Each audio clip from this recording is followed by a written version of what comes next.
இன்னைக்கு கதாநாயகி வரல இன்னைக்கு. அதுக்கு பதிலாக வந்துட்டு நினைக்கிறேன். நல்ல வேலை டைட்டிலாம் பார்த்து வச்சுட்டு அவர் கூப்பிடணும். நம்ம நிர்வாணம் இப்போ டைட்டில் வச்சுக்கிட்டு குளிச்சுட்டு கூப்பிட்டு வச்சிங்களேன், நிகழ்ச்சி என்ன ஆகுறது? என்ன டைட்டில் வச்சுருக்கோம் அப்படின்னு தெரிஞ்சுட்டு தான் நீங்கள் அவரை கூப்பிடணும். அது பாருங்க, ஆம்பளை பதில் உட்காரில் அவர் அப்படியே மாறிட்டார். அவர் ஆம்பளை இல்லையா? அவர் படத்தில் இன்னும் நடித்தவங்க இன்னும் இல்லையோ, புல் சீரியஸுக்கு கேரக்டருக்கு அப்படி இன்னும் ஆகிட்டார். வந்தோம் வாழ்த்தும் இல்லாமல் ஒரு மெனக்கடல் இருக்கு பாருங்க. ஒரு கெட்ட போட்டு ஒரு செட்டை கூட உட்காந்துட்டார்ல. நீங்கள் ரெண்டு பேரும் பார்த்துங்க. பொம்பளை வருஷம் போட்டால் ஒரு ஆம்பளை. அவன் கொஞ்சம் உஷாராக இருக்கட்டும் பக்கத்தில்.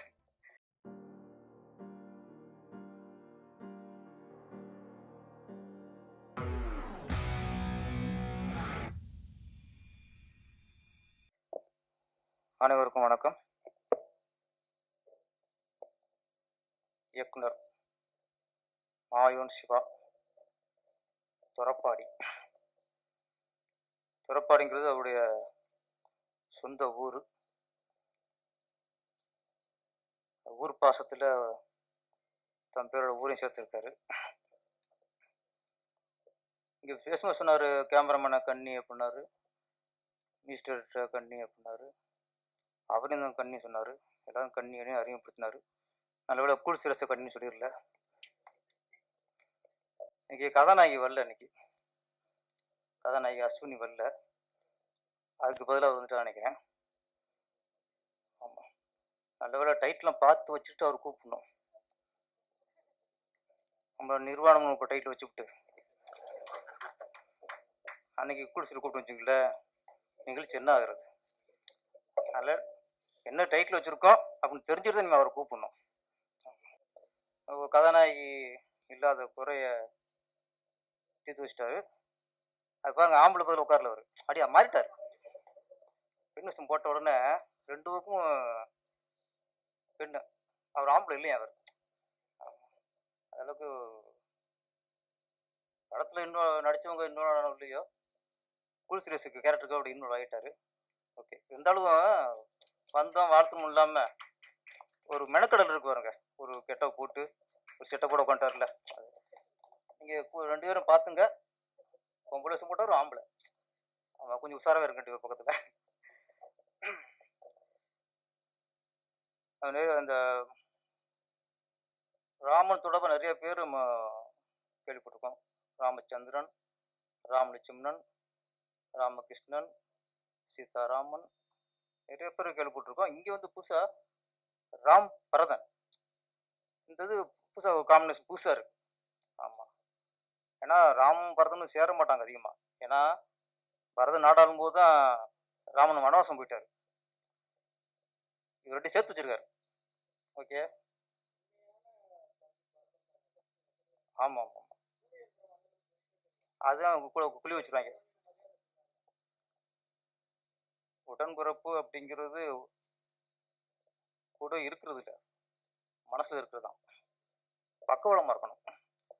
கூட இருக்கிறோம்னு நினச்சிருப்போம். நிறைய நண்பரும் சரி எல்லாம் சரி, கூட இருக்கிறது அதிகமாக குழி வரிப்பான். வசதியாக போச்சுல, பக்கத்தில் இருக்கான்ல. பரதன் வந்து என்னைக்கு செருப்பு வாங்கினானோ அன்னைக்கே முடிச்சு. அன்னைக்கே ராமரோட உண்மையான தம்பினாயிட்டாரு. நிறைய அவர் ஆதங்கம் அந்த மேடலில் வெளிப்படுத்தினார். கதாசிரியரா, ஒரு இயக்குனரா, ஆனால் ஏதோ ஒரு வகையில் அவர் இங்கே நடிகராக்கியிருக்கு.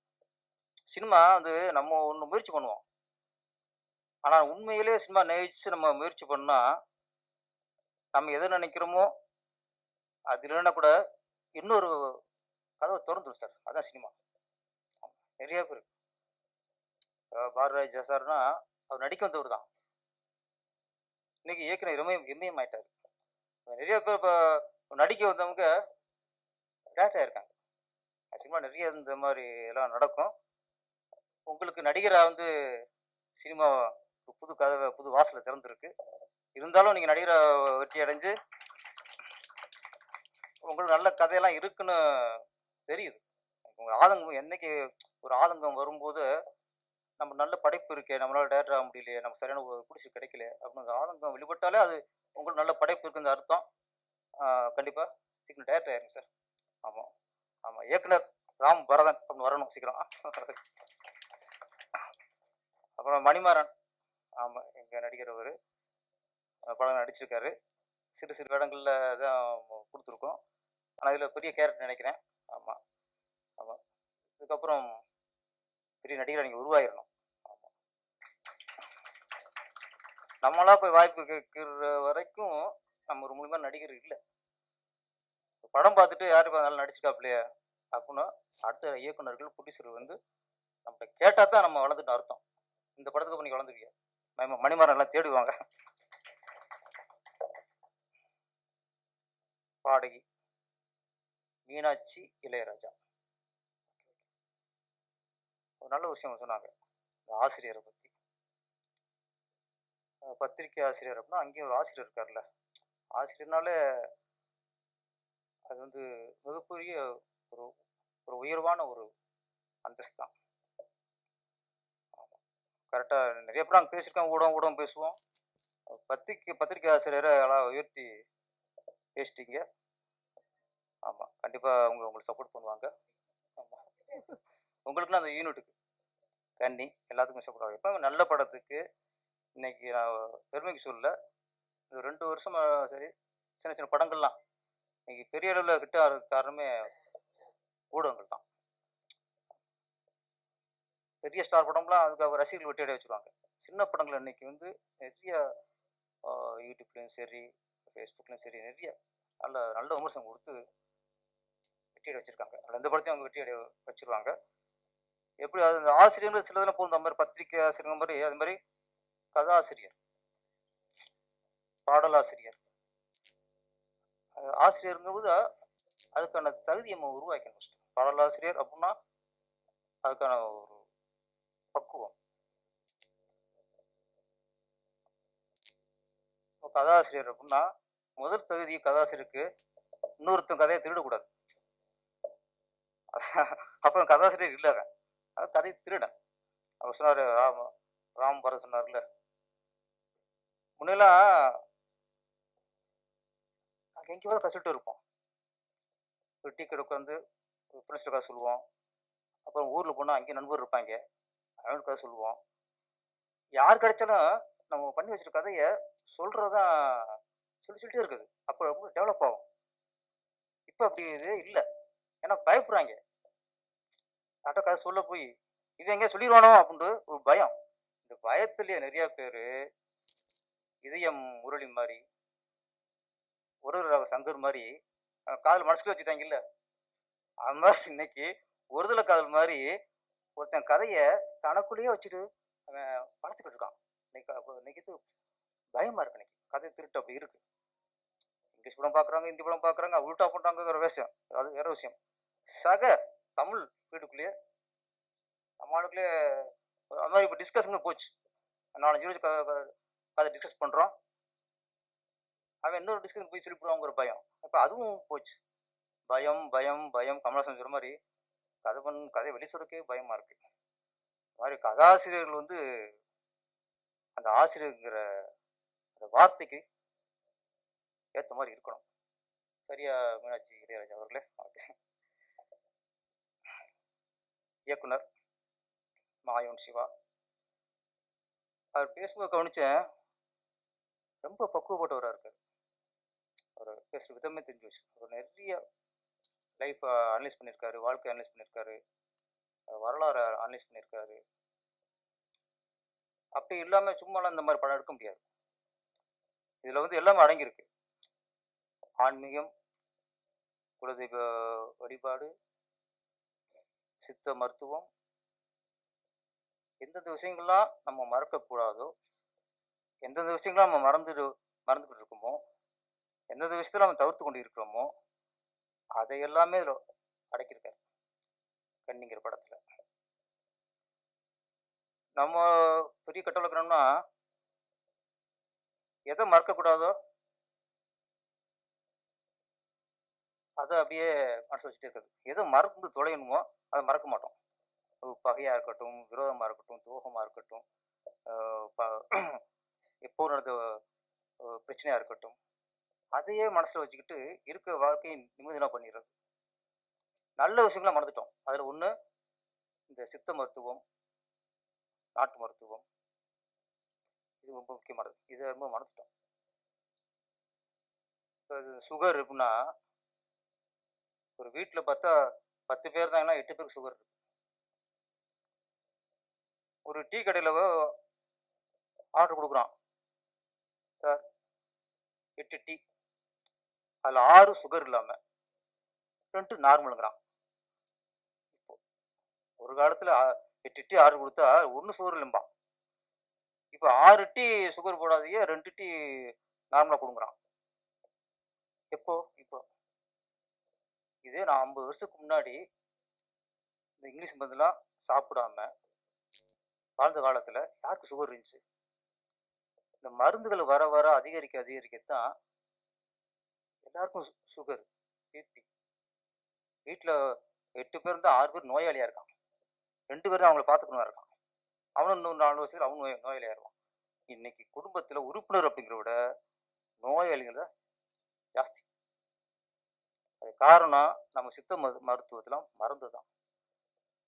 இன்னைக்கும் ஒரு காலத்துக்கு பதிலாக எனக்கு வருது சின்ன வயசுல இந்த கோதுமை தோசை, கேழ்வரகு கூழ் இதெல்லாம் சாப்பிட்டா வறுமையான குடும்பம். அரிசி சாப்பாடு சாப்பிட்டா தான் அது வசதியான குடும்பம். இன்னைக்கு பாருங்க, இன்னைக்கு கோடீஸ்வரன் தான் இன்னைக்கு கேழ்வரகு சாப்பிட்றான், அவன் தான் கோதுமை சாப்பிட்றான். உல்டா போச்சு. அப்போ இன்னைக்கு கொஞ்சம் கொஞ்சமா அந்த தானியத்தோட உணவோட அருமைகள் கொஞ்சமா தெரிய வந்திருக்கு. கம்பு சாப்பிடு, கேழ்வரகு சாப்பிடு, கோதுமை சாப்பிடு. இன்னைக்கு அது பூரா இன்னைக்கு திரும்புது. நிறைய வீட்டில் பார்த்து நிறைய பேர் இன்னைக்கு சிறுதானியங்கள்லாம் இங்கே சமைக்க ஆரம்பிச்சிட்டாங்க. இன்னைக்கு ஆர்கானிக்ல இன்னைக்கு வியாபாரம் நீங்க கூட்டிட்டு வருது. இது ஆரோக்கியமான விஷயம்.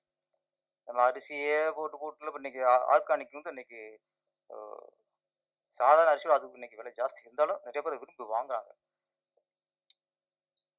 அது மாதிரி நாட்டு மருந்து. கொரோனா வந்த காலத்துல யாரு போய் மெடிக்கல் போய் நீங்க மருந்து வாங்கினீங்க?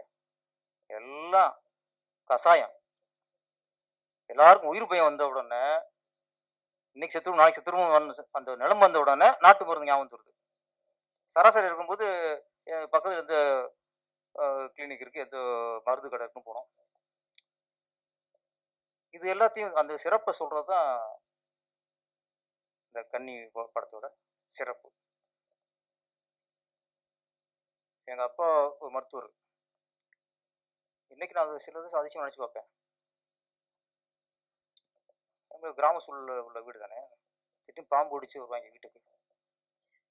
வீட்டு வரும்போதே ஆளு செத்த மாதிரி இருப்பான், மூச்சு வச்சுட்டு அப்படி இருப்பான். ஒன்றும் இல்லை, வேப்பிலையை எடுத்து அப்படியே மதிச்சு விஷத்தை இறக்கிடுவாங்க. அப்பா மட்டும் இல்லை, நிறைய பேர் எங்கள் ஊரில் இருப்பாங்க கிராமங்களில். தேள் கொட்டுரும், நட்டுவாக்குலையே விஷம் தலைக்கரிச்சுமாங்க, ஒன்றுமே இருக்காது. வேப்பிலையை வச்சு அப்படியே ஒரு 10 நிமிஷம் தான் மதிச்சு அப்படியே இறக்குவாங்க, அவன் முடிச்சுக்குவான். இன்னைக்கு இதெல்லாம் மேஜிக் மாதிரி இருக்கு. நடைமுறையில் இதெல்லாம் நடந்திருக்கு, இன்னைக்கு நடந்திருக்கு. இன்னைக்கு எங்கள் வீட்டில் அந்த கிட்னியில் கல் அடைச்சுன்னா இன்னைக்கு நாட்டு மருந்துல அதை கரைக்கிறாங்க. நாட்டு மருந்து கரைக்கிறாங்க. இப்போ அங்கே ஹாஸ்பிட்டல் போயிட்டா அவன் ஆப்ரேஷன் பண்ணுங்கிறான், அதை கல்லை உடைக்கணுங்கிறான். இவ்வளோ அளவு இருக்கு, இப்போ ஒரே முறை உடைக்க முடியாதுங்கிறான். நாட்டு மருந்து கரைக்கிறான். எனக்கு திருப்பாச்சி படம் முடிஞ்சிருச்சு. படம் முடிஞ்சு ஃபர்ஸ்ட் காப்பி பார்க்குறோம், விஜய் சார் பார்க்குறாரு, பிடிச்சி போச்சு. அந்த திருப்தியோட போய் படுத்து வந்தான். ஆனால் பார்த்தா எதை சாப்பிட்டா வாமிட்டு, உடம்பு சரியில்லை, தண்ணி குடிச்சோட வாமிட்டு வருது. போய் பார்த்தா சார் கல் இருக்குன்ட்டாங்க. நான் ஃபர்ஸ்ட் இங்கே பார்த்துட்டேன் ஹாஸ்பிட்டலில். அப்புறம் சொன்னாங்க கொடுத்தேன், எம்ஜிஆர் நகரில் ஒருத்தர் இருக்காரு நாட்டு மருந்து. நான் போய் நாட்டு மருந்துல தான் இந்த கட்டை கரைச்சேன் சார், ஆப்ரேஷன் பண்ணல. இன்னைக்கு இருக்கு. இன்னைக்கு இது நம்ம தேடணும். திரும்ப கிளினிக்கு ஹாஸ்பிட்டலும் போய் இன்னைக்கு மனுஷன் சம்பாதிக்கிற சம்பாத்தியத்தில் பாதி மருத்துவத்துக்கும் பாதி குழந்தைகளோட படிப்பு செலவுக்கும் போயிருக்கு. யாருக்கும் சேமிக்க முடியல. ஒன்று ஸ்கூலில் பிடிக்கிறாங்க, இல்லைன்னா ஹாஸ்பிட்டலில் பிடிக்கிறாங்க. இது மீத உள்ள காசை வச்சு வாழ்றது திரும்புழப்பம். அப்போ நம்ம மறந்துட்டோம், சித்த மருத்துவத்தை மறந்துட்டோம், நாட்டு மருந்து மறந்துட்டோம், எல்லாம் மறந்து மறந்து வாழ்க்கையை தொலைச்சிட்டோம். நோயாளி ஆயிட்டோம் எல்லாருமே. அப்புறம் குலதெய்வ வழிபாடு. இப்போ நம்ம ஒரு கோயிலுக்கு போறோம்னா போவோம்.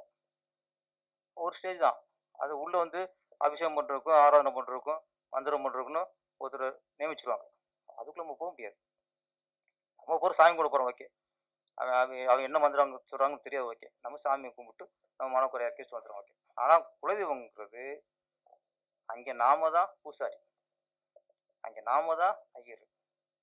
நம்ம கையாலேயே நம்ம அபிஷேகம் பண்ணுவோம், நம்ம கையாலே அலங்காரம் பண்ணுவோம், நம்ம கையால தேங்காய் உடைப்போம், அர்ச்சனை பண்ணுவோம். குலதெய்வங்கிறது நம்ம குடும்ப உறுப்பினர் மாதிரி. குலதெய்வத்திட்ட வேண்டிக்கிற மாதிரி உரிமையா எந்த சாமி வேண்டிக்க முடியாது, எந்த கோயிலா இருக்கட்டும். நம்ம கீழே நின்று போய் அவன் தள்ளு தள்ளு தள்ளும்பான், போம்பான். நமக்கு அங்கே ரோசம் வரும், தள்ளி விட்டோம்னா. சாமிகிட்ட அங்கே இப்போ இருந்தால் பக்தி வரணுமா, தள்ளுறான்னு நம்மளுக்கு கோவம் வரணுமா? அப்போ அங்கே கோவம் இருக்கா, பக்தி இருக்கான்னா அவன் 2 செகண்ட்ல உங்களுக்கு கோவம் தான் இருக்கு, பக்தி போயிருது.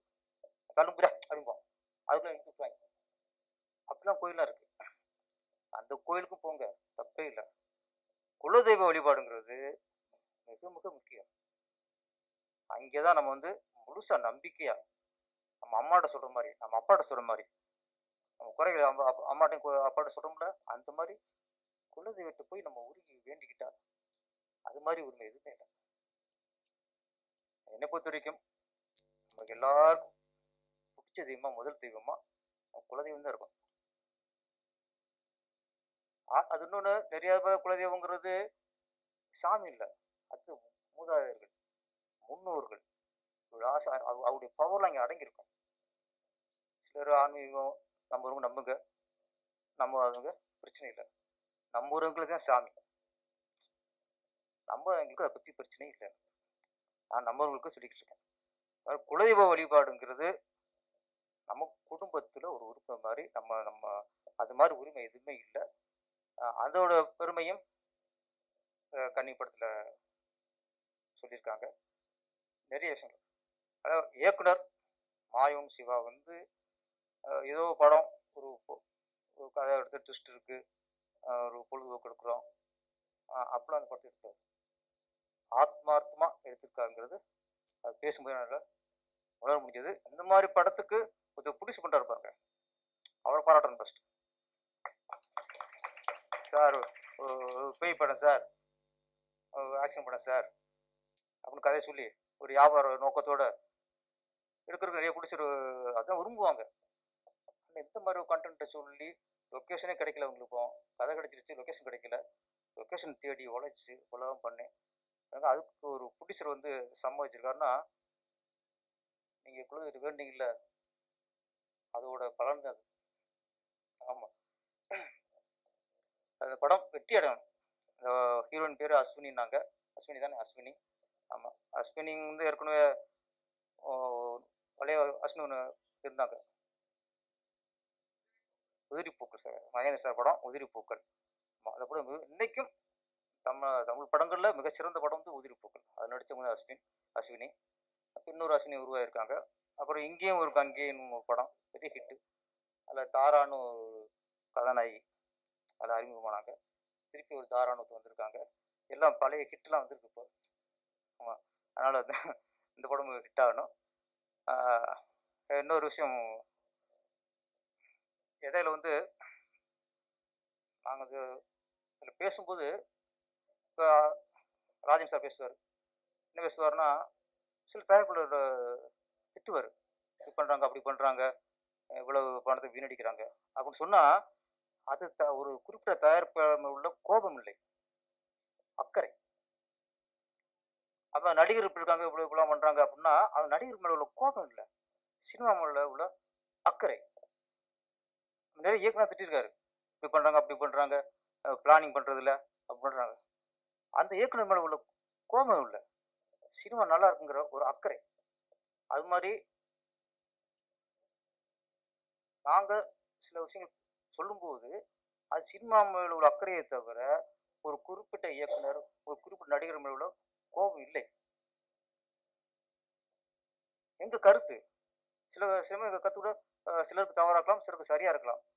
ஆனால் சில ஊடகங்கள் என்ன பண்ணுறாங்க, இப்போது நாங்கள் என்னமோ அரசியல் கட்சி தலைவர் மாதிரி இயக்குனர்லாம் நாங்களாம் இயக்குனர் ஒற்றுமை இருக்கோம். இயக்குனருக்குள்ள சில சில கருத்து வேறுபாடு இருக்கும். ஆனால் நாங்கள் சினிமா இயக்குனர் தான். எல்லா இயக்குனரும் நல்லா இருக்கும்னு நாங்கள் நினைக்கிறோம். சில கருத்துக்கள் இங்கே பேசும்போது அதை வச்சு சில பட்டிமன்றம் மரம் போட்டு எங்களை வந்து அரசியல் மாதிரி பிரிச்சிடாதீங்க. எங்கள் ஜாதி கட்சி தலைவர் மாதிரிலாம் எங்களை பிரிச்சிடாதீங்க. சினிமா நல்லா இருக்கணும். மக்கள் வந்து அதனால எந்த பிரச்சனையும் உள்ளாயிடக்கூடாது. மக்களுக்கு நல்ல கருத்துக்களை சொல்லணும். இந்த மாதிரி விஷயத்துல தான் நம்ம பேசிக்கிருக்கோம் தவிர, இயக்குநர்களுக்குள்ள எந்த இயக்குனரும் சரி, எங்களுக்குள்ளெல்லாம் பகையோ நாங்கள் அவங்கள எதிரி நினைக்கிறதுலாம் சுத்தமாக இல்லை. எங்களுக்கு சினிமா நல்லா இருக்கணும்.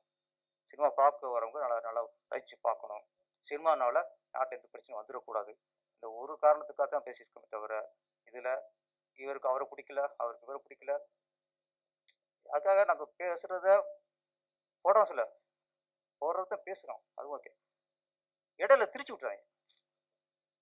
இடையில உட்காந்து சிலர் வந்து அதை வச்சு ஒரு ஆர்குமெண்ட் பண்ணிக்கிருக்காங்க ஊடகங்களில். தயவுசு அந்த வேலையை பார்க்காதீங்க. நாங்கள் சொன்னதை போடுங்க, அவங்க பேசுனாங்களோ அதை போடுங்க. நீங்களா தயவுசு எங்கள் இயக்குனருக்குள்ள பெரிய ஒரு பிரச்சனையை உருவாக்கிட்டு. அதே நன்றி, வணக்கம்.